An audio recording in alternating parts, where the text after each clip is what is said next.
Hope is everyone will stay safe this weekend as we celebrate the country's independence, and state and local law enforcement officials are urging drivers and boaters to be safe as well as sober over the weekend, especially since only some of the state's drunken driving laws apply to boat drivers.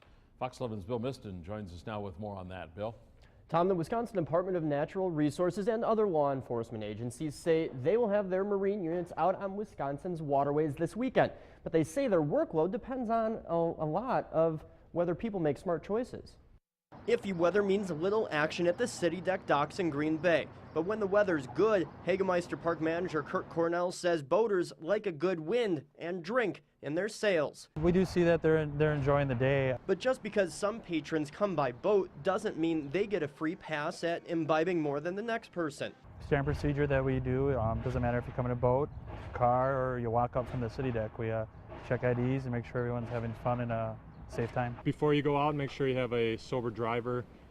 If you do end up drinking, we just ask that you find a safe way home. Area law enforcement officials say that advice applies for not just the road, but the water.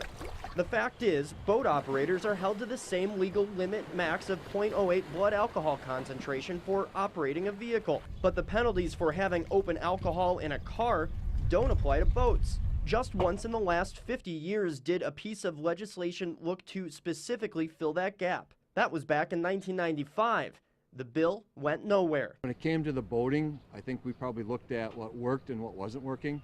Just because you have a law of open intoxicants in a motor vehicle, was that solving the problem? It wasn't. So we chose to follow the responsibility for the operator. According to the Wisconsin Department of Transportation, alcohol was a factor in 223 traffic deaths in 2012. That same year, the DNR reported 10 people died in alcohol-related boating fatalities, 8 drowned. Last year, that number dropped to 1 death. Do you attribute that to enforcement and public awareness, or?